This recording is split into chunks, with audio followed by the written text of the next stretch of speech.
Boa noite, Olá, boa noite. tudo bem? Tudo bem, e você? Tô bem. Como que tá sendo essa quarentena? Ah, como todo mundo, né?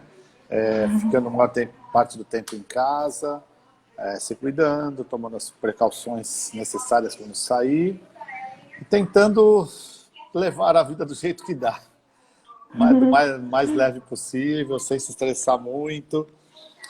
Não tem jeito, né? É o que tem que ser feito. Quando você começou a jogar vôlei, assim, por que você escolheu o vôlei? Eu comecei a jogar voleibol com 10 anos de idade. E na verdade eu sempre falo que não fui eu que escolhi o vôlei, né? O vôlei que me escolheu.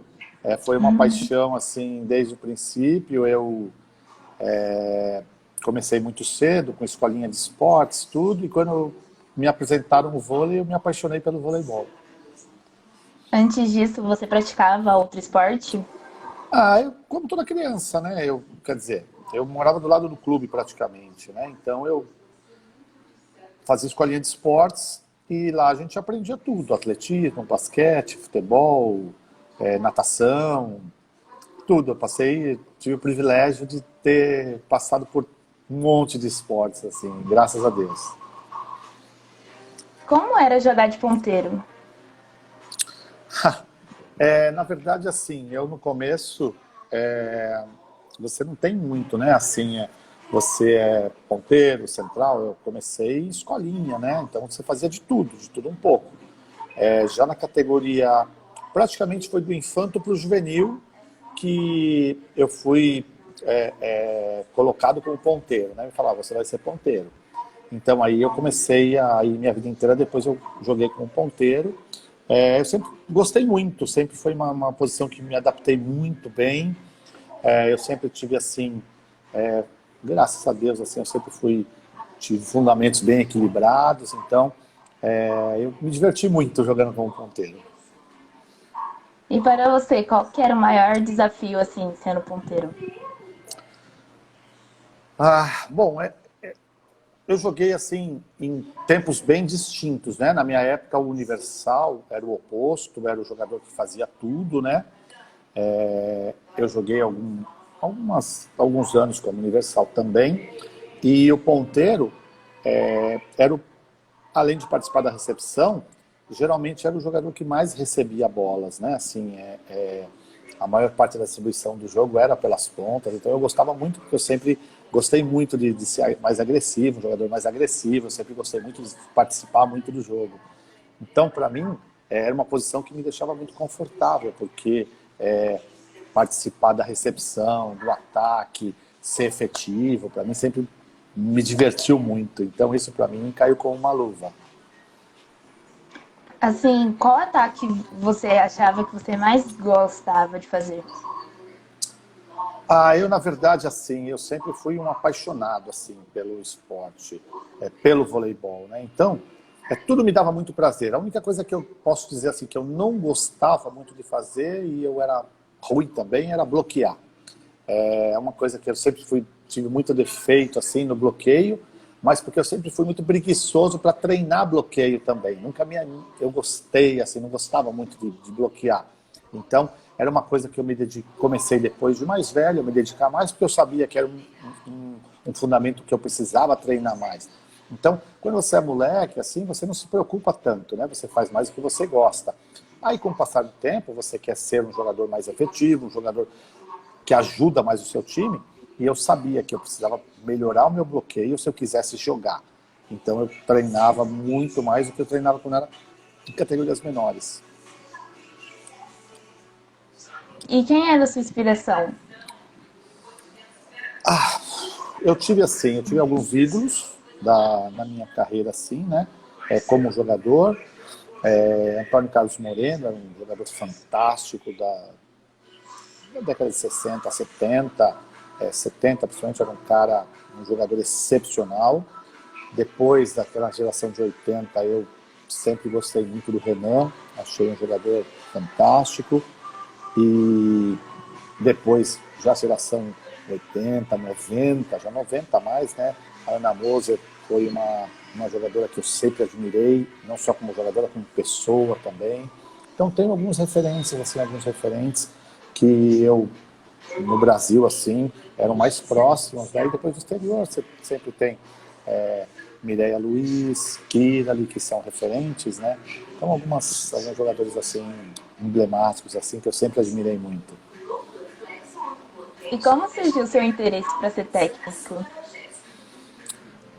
Eu, quando quando eu jogava voleibol, estava jogando ainda, na época da minha decisão de fazer faculdade. Na verdade, quando eu tive que fazer a opção por fazer educação física, é o que eu queria fazer, eu já pensava que eu gostaria de ser técnico de voleibol um dia. Era uma coisa já que eu estava amadurecendo na minha cabeça. Eu fiz o curso, inclusive, curso técnico de voleibol depois da faculdade. Eu me formei muito cedo, mas comecei a exercer a profissão só depois que eu parei de jogar realmente. Então, mas era uma coisa que eu já tinha muito clara na minha cabeça que eu queria fazer. De 2003 até 2007, você jogou como assistente na seleção brasileira. Como foi essa experiência? Eu fiquei na seleção brasileira com o Zé, né, como assistente, auxiliar técnico. Para mim foi uma experiência fantástica, no sentido de estar convivendo com jogadoras, com os melhores jogadoras do Brasil, algumas na posição como referências melhores do mundo. Com o Zé já não era uma novidade, porque eu trabalhava já com o Zé fazia tempo, né? Então já conhecia o trabalho do Zé, já estava com o Zé Roberto há algum tempo, então foi só um trabalho, foi só continuidade do trabalho, porque eu estava com um clube e fui para a seleção. Então, mas o mais importante assim para mim nessa época foi justamente conviver com essas jogadoras fantásticas e participar de campeonatos internacionais, ter essa convivência, aprender, ver outro nível de voleibol, outro nível de exigência. Então isso para mim foi muito legal, foi muito gostoso. Como surgiu o interesse assim, de ser técnico da República Dominicana? Ah, eu estava na seleção brasileira, foi um convite que eu recebi durante o Campeonato Mundial em 2006, e aí meio que me despertou o interesse. Eu vim para cá, para a República Dominicana, conhecer o projeto em 2007, me apaixonei pelo projeto, por tudo que envolvia o projeto, pelo crescimento profissional, pelo investimento numa carreira internacional. Então as possibilidades, as portas que se abriram eram fantásticas nessa época e eu acabei abraçando a ideia. Foi uma coisa para mim assim, não foi muito difícil tomar a decisão e em 2008 eu vim para cá. Quando você começou a ser técnico, você já imaginaria que ia ser técnico de outro país? Não me passava pela cabeça, assim, eu não tinha, eu nunca fiz planos para um futuro muito distante, assim.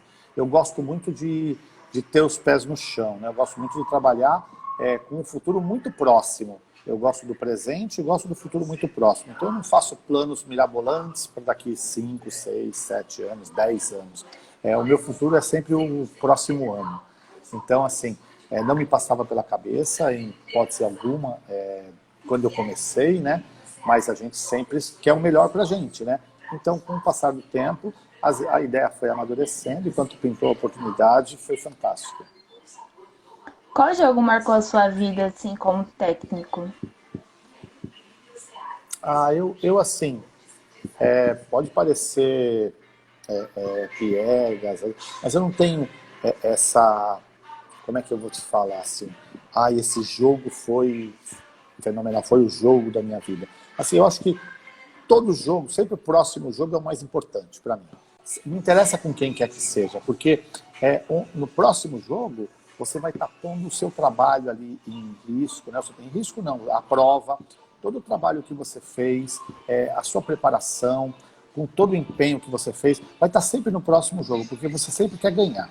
Então, se você ganhar, maravilha, você está no caminho certo. Se você não ganhar, é sinal que você precisa estar melhorando e você tem que buscar onde você precisa estar melhorando. Então, isso para mim é o que me motiva. É sempre o próximo jogo. Perguntaram aqui: aceitaria uma oportunidade para trabalhar nos Estados Unidos com a universidade? Hoje, se você falasse para mim que eu teria um convite para ir para a universidade, hoje eu não aceitaria por tudo que eu estou vivendo, por toda a situação que está assim, se tudo der certo, caminhar bem, no próximo ano eu vou estar numa Olimpíada, minha segunda Olimpíada como técnico, então para mim é uma coisa fantástica, é uma realização profissional tremenda. Não é que eu estou fechando uma porta, não, eu acho assim, hoje eu não me vejo nessa situação. Eu não sei, como eu te falei, eu não faço planos para futuro muito distante. Eu não sei o ano que vem se minha cabeça vai estar igual, ou se de repente acabou a Olimpíada e eu falo, ó, de repente agora é a hora, seria interessante. Então, assim, eu adoro voleibol, é o que eu gosto de fazer, o que eu gosto de trabalhar, e estou sempre muito, muito aberto a todas as possibilidades em que eu me sinta feliz. Então, hoje eu posso te falar assim, não, eu estou muito feliz em fazer o que eu estou fazendo, amanhã não sei. Qual o maior desafio para ser técnico? Eu acho que você estuda, você trabalha, lógico que ninguém sabe tudo, você tem que buscar sempre novos desafios, novos aprendizados, conhecimentos novos. Então eu acho que hoje o maior desafio para um técnico é gerir pessoas, é você saber lidar com as pessoas, porque você está trabalhando com um grupo de pessoas, são seres humanos, 10, 20 pessoas, em que você é a cabeça do negócio, né? E você precisa estar atento a tudo ao seu redor e evitar cometer erros. Não é que você não vai cometer erros, é impossível você não cometer erros, mas você buscar o mínimo de erros possíveis, porque você está lidando com pessoas. E você lidar com pessoas, eu acho que o maior desafio é você não decepcionar as pessoas que estão com você, as pessoas que acreditam em você. Então esse eu acho que é o maior desafio. Como foi essa mudança, né, de ser um jogador, um atleta e para ser técnico, como você falou, cabeça, né? Não é que é uma coisa natural, assim. Eu acho que as pessoas têm que fazer o que elas gostam de fazer e o que elas se sentem capazes de fazer. Nem sempre o que você acha que você é capaz de fazer, você é capaz, né? Então, acho que autocrítica é uma coisa muito importante, capacitação, principalmente, estudar, se capacitar para exercer a função. Então, eu acho que o maior desafio é esse, você ter autocrítica, saber o que você precisa para se capacitar e correr atrás. Você era ponteiro passador, né? Sim, sim. Hoje em dia você cobra muito assim das suas ponteiras por ter sido um ou é tranquilo assim? Não, na verdade, assim, eu sou uma pessoa assim que eu cobro muito todo mundo o tempo inteiro. Então não é porque é o ponteiro, porque é o central, porque eu acho que cada um tem um papel importante na equipe e esse papel tem que ser muito bem feito, porque um depende do outro. Eu converso muito assim, sempre com a minha levantadora, com as minhas levantadoras. Eu acho que porque mais de 90% do jogo passa pelas mãos delas, né? Então eu acho que cada um tem a sua função, a sua importância, e você não pode deixar de dar atenção a nada. Tudo é importante, até as reservas. Como foi ganhar o Pan-Americano do ano passado? Pra gente foi uma coisa assim muito legal, né? A gente estava atrás dessa medalha já fazia um tempo, né? Eu digo gente, a comissão técnica, as jogadoras, nós queríamos muito, nós batemos na trave em Toronto, né? Perdemos a semifinal e ficamos com a medalha de bronze. Então a gente queria muito essa medalha de ouro. A gente sabia que existia essa possibilidade, que nós estávamos muito próximos, e a gente trabalhou o tempo inteiro o ano passado pensando nessa medalha em Lima. Perguntaram, você acha que a seleção dominicana está no seu melhor momento? Não, eu acho que a seleção dominicana ainda tem muito a crescer. É uma seleção ainda que carece de algumas coisas que são importantes para o crescimento da equipe. Eu acho que nós estamos no caminho certo. Eu não acho que... eu não gosto desse imediatismo de você cobrar as coisas que tem que acontecer hoje, porque eu acho que tudo tem o seu tempo. Óbvio que ninguém quer andar para trás e nem estacionar. mas eu acho que nós estamos num processo de evolução. Nós estamos, eu acho que hoje, muito melhores do que ontem, mas piores do que amanhã. Então eu acho que a gente ainda tem chance de crescimento e nós vamos atrás desse crescimento. Vocês ganharam 7 jogos em 2014 no Mundial, todos por 3-2. Bateram recorde. Como foi essa sensação? Para nós, assim, nós até brincamos, né? Acho que a seleção dominicana jogou 2 campeonatos mundiais, né? Porque foi o time que mais jogou sets no campeonato mundial, fomos nós. E, assim, eu me sinto feliz por ter vencido, né? Que foi muito legal. Lógico que o jogo que mais doeu para a gente foi a passagem para a semifinal, que nós perdemos de 3-2 para a China, mas veio a comprovar a evolução do nosso time. O nosso time esteve muito bem preparado fisicamente, porque nós jogamos uma maratona de jogos, o time se comportou muito bem, então em nenhum momento o time acusou cansaço, então isso para a gente foi muito legal, da gente saber que a gente fez um trabalho muito bom, que as meninas responderam ao trabalho, e para elas também saberem que dedicação tem sua recompensa. Tem muita diferença de quando você chegou aí até hoje? Eu acho que mudou muita coisa, né? Não só a seleção mudou, hoje nós temos uma geração completamente nova, diferente, né?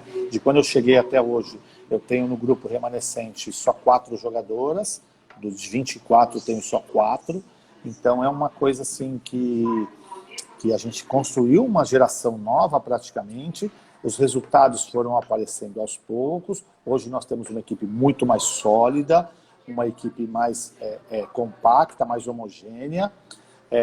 Como eu falei antes, é um processo de evolução, então eu acho que nós estamos melhorando a cada dia.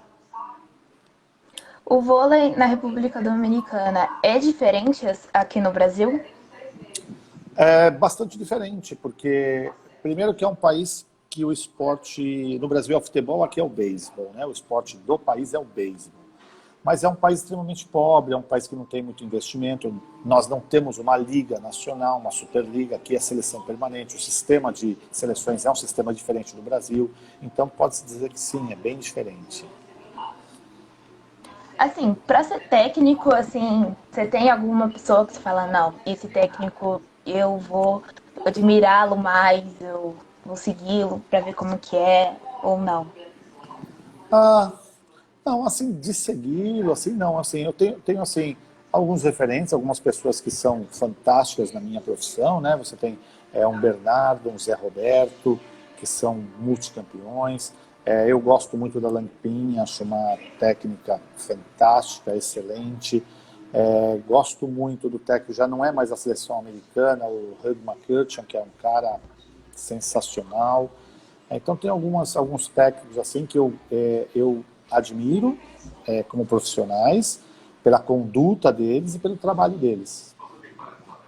Como foi jogar contra o Brasil no pré-olímpico dentro do Brasil? Bom, já muitos anos a gente joga contra o Brasil, né? Então, não que seja uma novidade jogar contra o Brasil. O que me deixou assim mais triste foi a gente ter perdido o jogo de 3-2, um jogo que nós poderíamos ter ganho. Mas, por outro lado, foi um jogo muito disputado. Então, foi um jogo que a gente se sentiu satisfeito pelo que nós apresentamos, pelo nosso trabalho, e nos sentimos tristes, não só eu, todos, né, por não ter conseguido a vaga aí no pré-olímpico. Mas com os pés no chão, sabendo da nossa realidade e sabendo que a gente poderia ter saído daí com a vaga. Ambas da parte jogaram muito bem, né? Quem ganhasse aquele jogo estaria representando bastante nas Olimpíadas, né? Eu acho que a gente poderia ter saído daí com a vitória. O Brasil jogou uma excelente partida também, foi um jogo que o Brasil precisava também ganhar. Mas eu acho que, independente desse pré-olímpico, se nós nos classificássemos aí, o Brasil iria se classificar no pré-olímpico sul-americano, ia para a Olimpíada de qualquer jeito, e nós, graças a Deus, nos classificamos no nosso continental e vamos para as Olimpíadas. Então, o bom é que os dois estão classificados.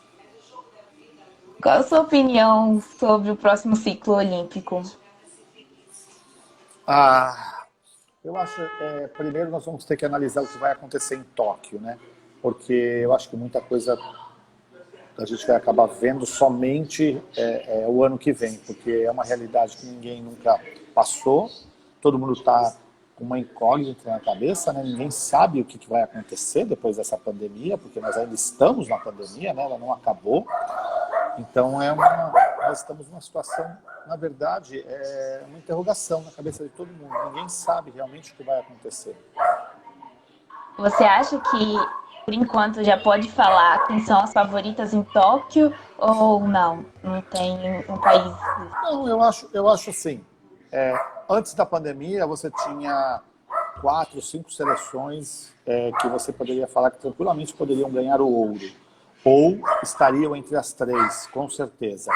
Hoje, eu acho que dificilmente muda o cenário, mas todo mundo vai ter que ver o que vai acontecer realmente na Liga das Nações, porque ninguém sabe o que vai acontecer. A Sérvia é uma equipe praticamente todo mundo aponta como favorita. Mas e aí? Perdeu uma central titular, quer dizer, teoricamente, né? Ela está grávida. Não sei se joga para o pré-olímpico. Então a gente não sabe, é uma incógnita. Você é um técnico mais calmo ou mais estressado dentro de quadra? Eu acho que depende muito da situação. Se a situação está tranquila, eu estou calmo. Se a situação não está tranquila, eu estou estressado. Depende muito de como está a situação do jogo. Você tem muitos títulos. Qual é o mais importante para você? É aquilo que eu te falei, entendeu? Assim, eu acho que o título sempre é importante, porque é a coroação do seu trabalho, né? Mas eu acho que, como eu te falei, no sentido de desafios, eu acho que sempre o próximo torneio é um torneio mais importante. Eu classifico como gestor do projeto, um dos mais importantes que nós obtivemos aqui foi o Campeonato Mundial Juvenil, em Porto Rico, que a seleção nossa ganhou a final contra o Brasil, e para mim ali é um marco histórico de uma geração vencedora, é uma geração que já praticamente todas as jogadoras já fazem parte da seleção adulta, então isso é muito legal, eu gosto muito das categorias de iniciação, desse trabalho de dar oportunidades para jovens, eu gosto muito disso. Você acha que com essa pandemia os clubes vão acabar sendo muito prejudicados ou não? Ah, é o que eu te falei, entendeu? É difícil você ter uma resposta nesse sentido, porque é uma situação que nunca ninguém viveu. Então eu acho que sim, as jogadoras vão ter um prejuízo muito grande, tecnicamente, fisicamente. Essa volta vai ser um pouco sofrida para todo mundo, porque são 6 meses praticamente sem atividade. Então, esse processo de retorno não é fácil para o atleta que treina, para um atleta que treina, está acostumado a treinar 5, 6 horas por dia e de repente do nada ele fica sem fazer nada, ele começa a fazer uma atividade por dia ali de 40 minutos, 50 minutos para justamente para não ficar parado. Então, o corpo ele vai sentir, é óbvio, só nós vamos ter essa dimensão desse prejuízo com o passar do tempo mesmo, que nós vamos poder mensurar esse prejuízo. Assim, quando o atleta é muito nova, em questão profissional e tudo mais, vai jogar com um time muito grande contra, né? E tem aquele friozinho na barriga. O que você faz para acalmar elas? Na verdade, eu acho que o friozinho na barriga sempre é muito bom. É sinal que ela tá vivendo, que ela tá vivenciando aquele momento, que aquele momento vai trazer para ela muita felicidade. Então a gente procura sempre deixá-las o mais tranquilas possível nos treinamentos, para que elas estejam preparadas para qualquer situação no jogo. Então o jogo é uma consequência do que elas treinaram. Então eu sempre procuro passar para elas que elas estão preparadas para qualquer situação. Sentir o friozinho na barriga, aquele receio, é muito gostoso, é muito legal. Mas depois que a bola começa a rolar, elas têm que ter consciência que elas estão preparadas e que elas são capazes. Perguntaram: você aceitaria um convite para treinar a seleção feminina brasileira de vôlei? Ah, eu não sei assim, não é uma coisa que me tira o sono, sabe? Que eu fale assim, eu durmo e acordo pensando nisso. Eu estudo, eu trabalho, eu me dedico, eu faço o possível e o impossível para ser uma pessoa competente no que eu estou fazendo. Se um dia pintar um convite, eu quero estar preparado para aceitar. Eu acho que a seleção brasileira hoje está muito bem servida, né? De técnico, uma pessoa, o Zé Roberto, além de ser meu amigo, é um profissional fantástico, um cara que dispensa palavras, né? Então, assim, eu acho que você substituir um técnico do nível do Zé Roberto é uma responsabilidade muito grande. Então, um dia, se ele decidir parar e deixar a seleção brasileira e eu for convidado, eu quero estar preparado para assumir essa responsabilidade. Eu sigo trabalhando, sigo estudando, eu não tenho medo de desafios. Então, acho que isso é o mais importante, eu estar preparado para um desafio desse tamanho. Qual ligas, assim, você acha mais difícil, assim, em nível técnico e essas coisas? Quais o quê? Não entendi. Quais ligas você acha Ligas. mais, sim, Hoje, eu acho a Superliga brasileira uma Superliga fantástica. A Liga Italiana cresceu muito, ela era uma liga sempre forte, ela deu uma decaída e voltou a crescer de uns 2 anos para cá. O nível de competitividade está muito bom. A Liga Turca está crescendo. Hoje você tem 4 times ali fantásticos, mas a distância desses 4 times para os outros times ainda é muito grande, mas é uma liga onde tem jogadoras fantásticas. A Liga Russa caiu muito nos últimos anos. Então acho que essas ligas, o Brasil, a Turquia e a Itália, hoje são, para mim, são as melhores. Com algumas ligas crescendo, como a Liga Polonesa, que tem crescido com os anos, a russa decaiu um pouco. perguntaram de novo qual das perspectivas das irmãs Martinez no Praia Clube. Bom, a Brayelin é uma jogadora já que todo mundo conhece, a irmã mais velha, né? É uma jogadora fantástica na posição dela, uma jogadora muito versátil, uma jogadora que se entrega muito, trabalha muito, treina muito. É uma jogadora com uma mentalidade vencedora, como Muito poucas no alta. mundo. Não, independente de ser uma jogadora alta, uma jogadora que tem uma mentalidade vencedora muito legal. É uma menina muito, muito inteligente, dedicada no treinamento. É uma menina com 2,2 metros de altura, mas que defende com muita facilidade.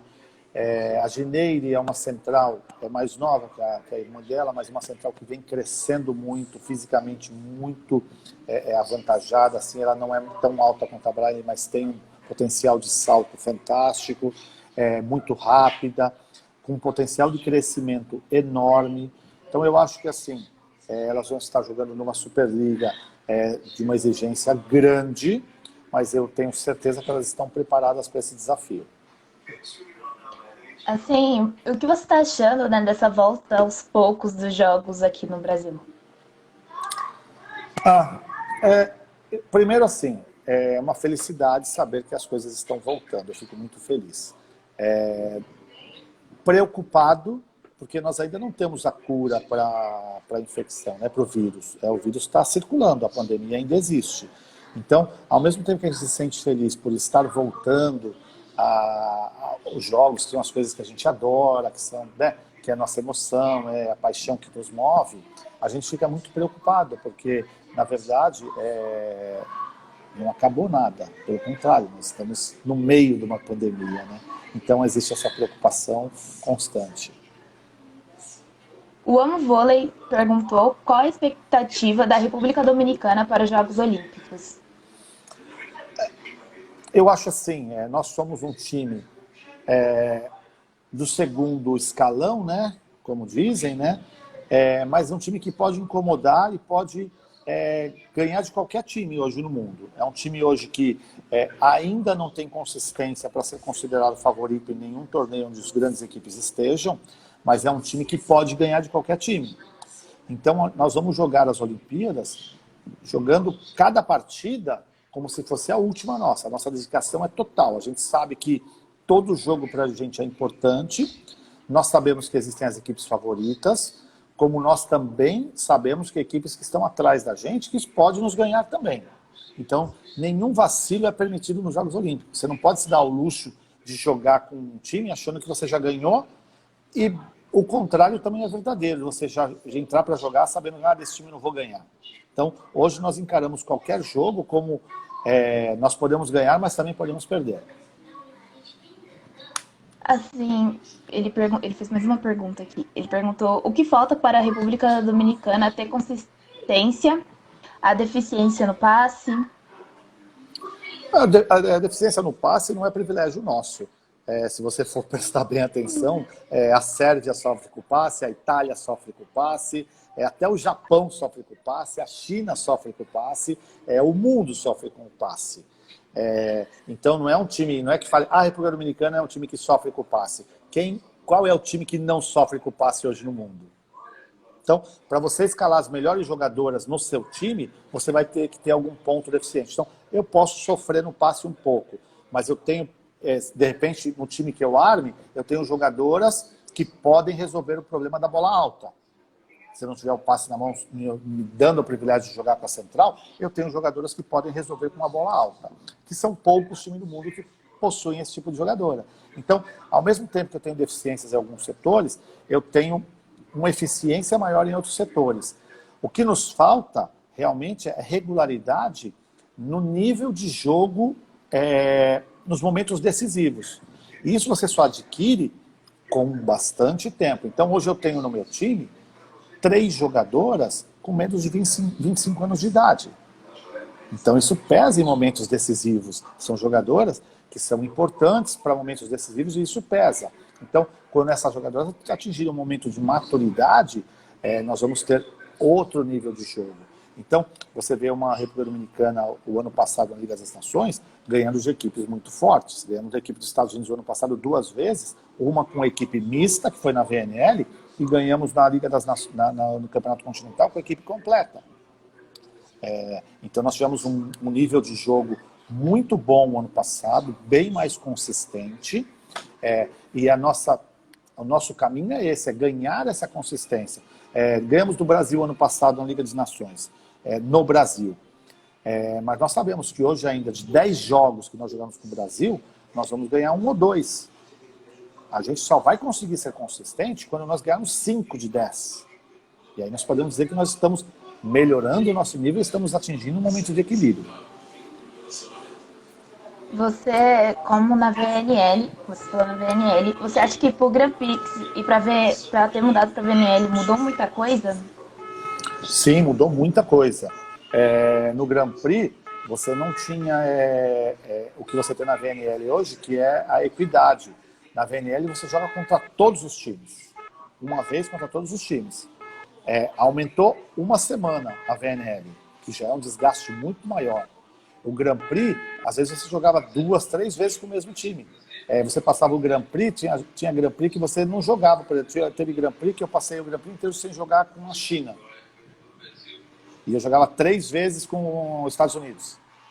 Porque era um sistema de sorteio meio dirigido, meio acomodado para algumas seleções que patrocinavam. Então, não era uma coisa que você diz, justa. Na VNL, não. Na VNL, você joga uma vez com cada time. Então, você joga com todos os times. Como você lidar com críticas negativas, né? Na verdade, aquilo que eu te falei, entendeu? Você tem que ter autocrítica, é o mais importante.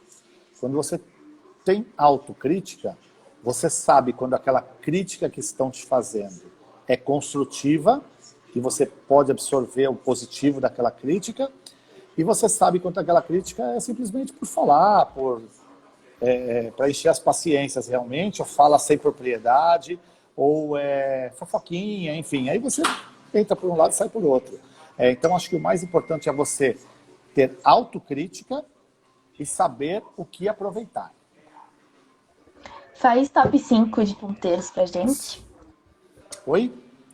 Top 5 de ponteiros.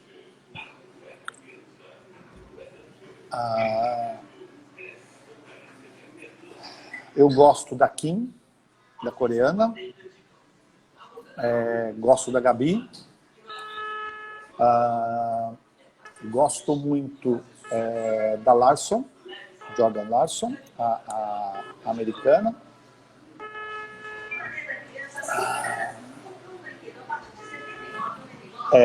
A chinesa, Su, a Tim. E a quinta... Difícil aí. De repente, Natália.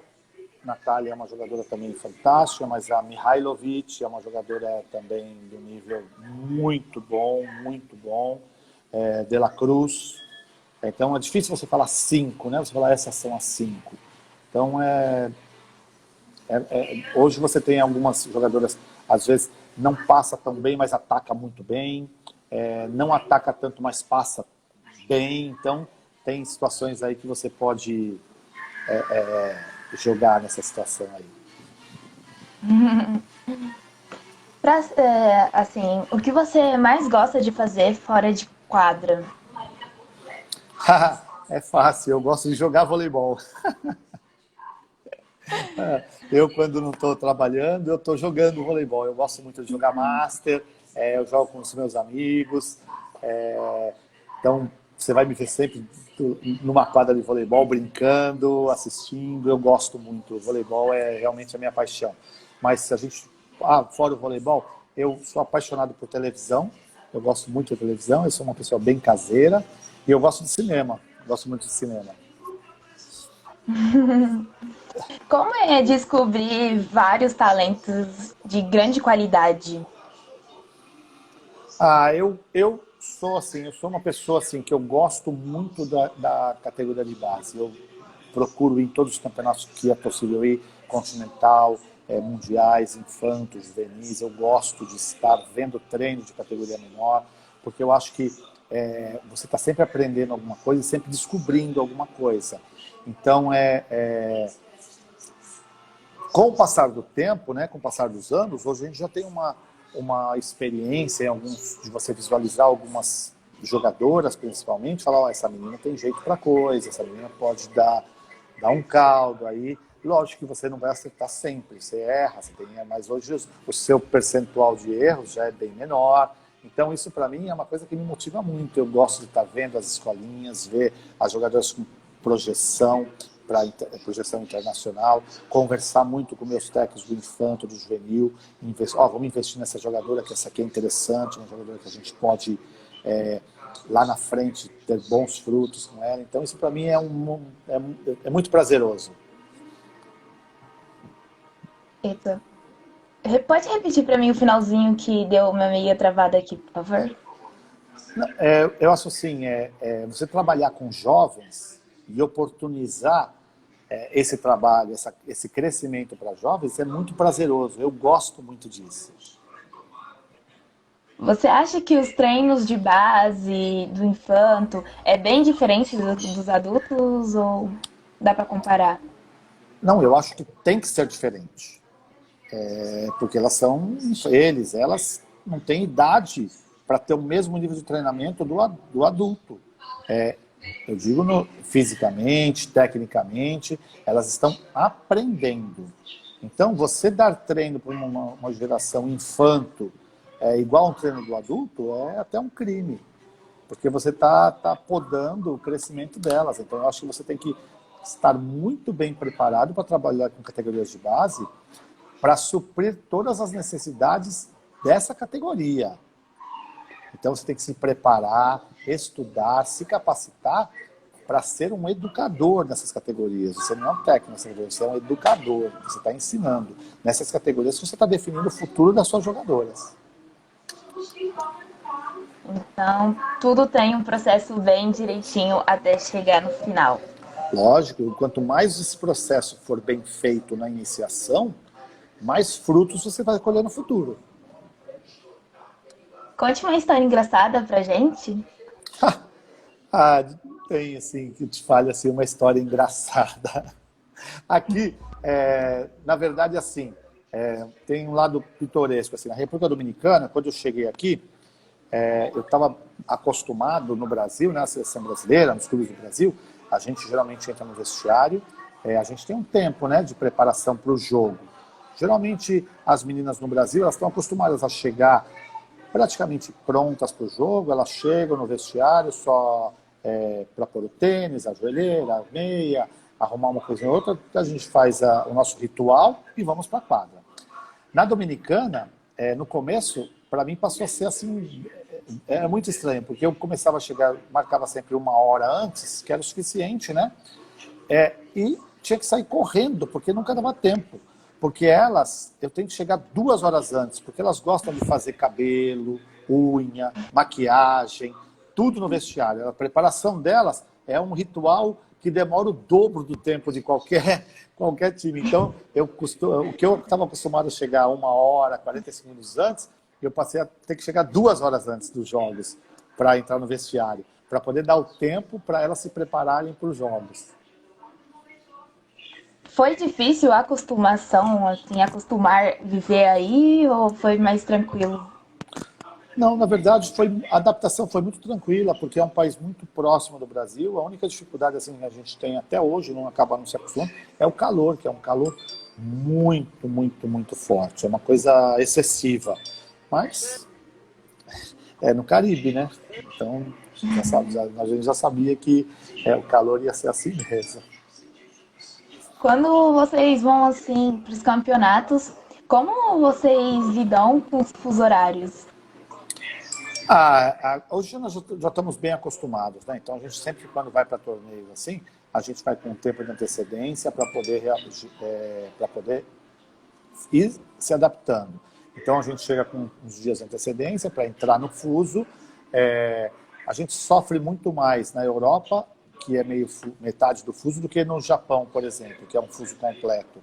Então o nosso sofrimento na Europa passa a ser bem maior. A gente sofre mais na Europa do que no Japão.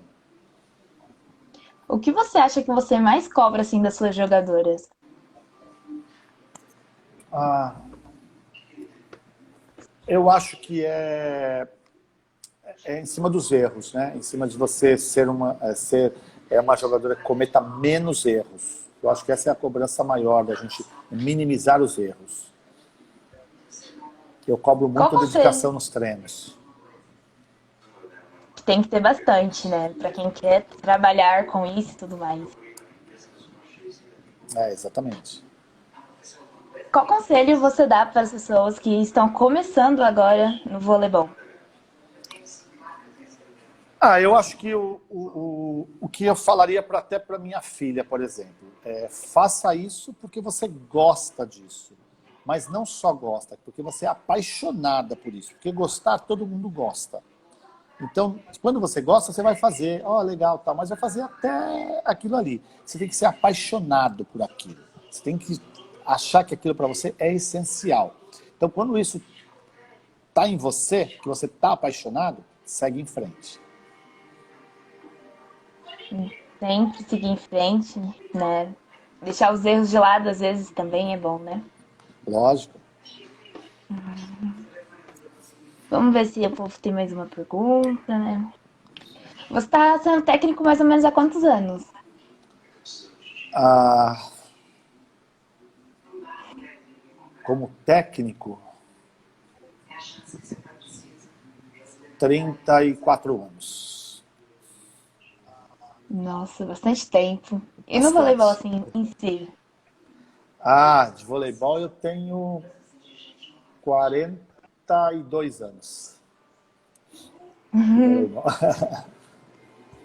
Faz Como tempo. foi trabalhar pais?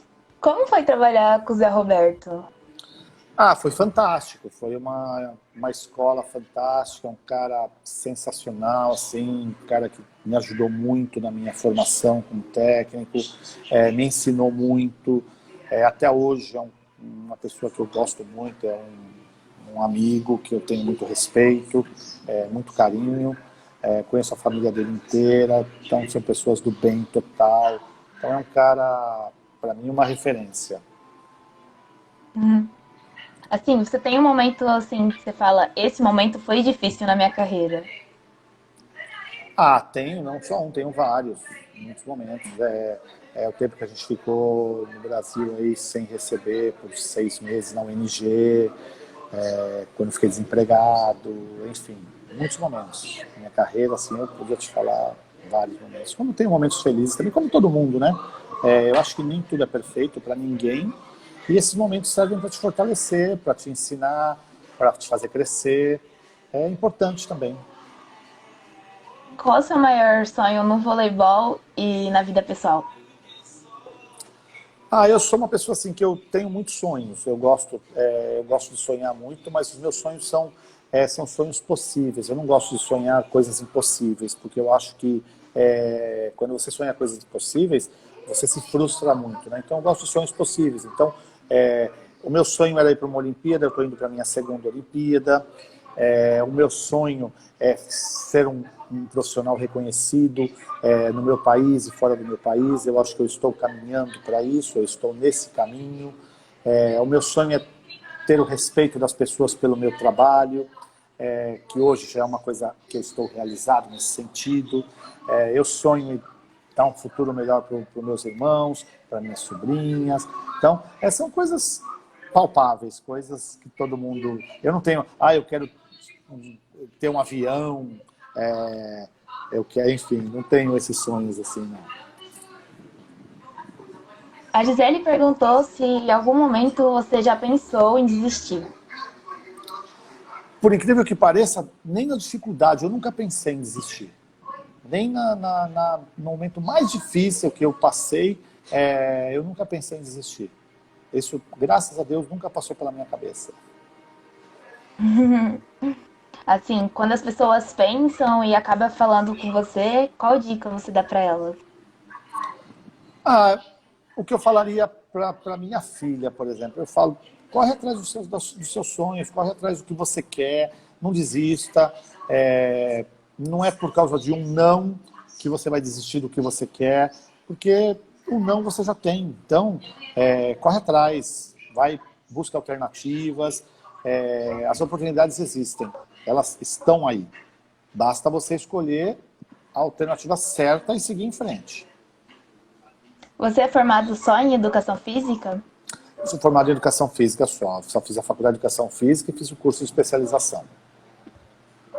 Daria aula, assim? Hoje eu trabalho na parte acadêmica também, eu dei aula em colégio, dei muitos anos aula em colégio, em faculdade.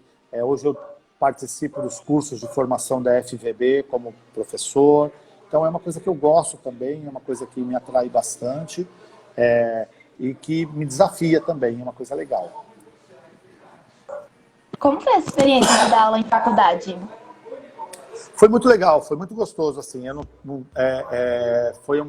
porque são cabeças diferentes, né? São pessoas que já sabem o que querem, são pessoas que já estão ali querendo aprender, como tem aqueles também que estão ali por estar, né? Então é uma experiência muito enriquecedora.